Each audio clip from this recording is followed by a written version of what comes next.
আসসালামু আলাইকুম ভিউয়ার্স, আজকে আমি ডিম বোনা রান্না করব। তো দেখতে থাকো কিভাবে রান্না করি। আমি ডিম সিদ্ধ করে তারপর খোসা ছেড়ে নিয়েছি। এখন ডিমটা ভেজে নেব। পরিমাণ মতো তেল দিয়ে দিলাম। এখন দিয়ে দিব ডিম, লবণ, সামান্য হলুদ, জাস্ট কালারের জন্য।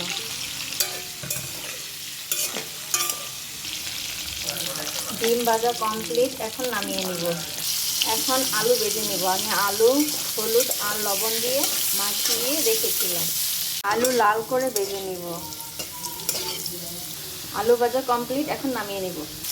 এখন দিয়ে দিলাম পেঁয়াজ কুচি আর কাঁচামরিচ কুচি।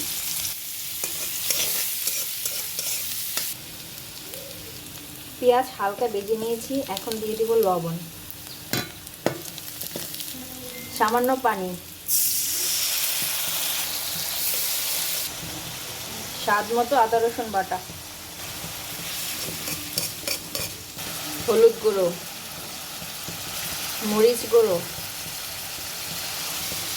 এখন মশলাটা ভালো করে কষিয়ে নেব।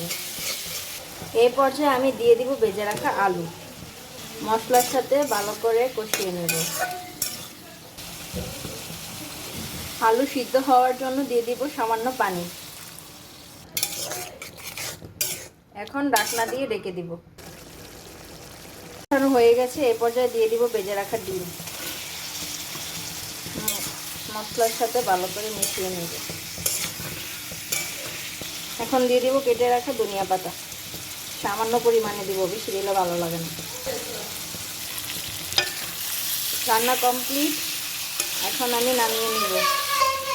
তোমাদের কাছে যদি এই ভিডিওটা ভালো লেগে থাকে তাহলে একটা লাইক, কমেন্ট, শেয়ার করে পাশে থেকো আর সাবস্ক্রাইব করতে ভুলো না।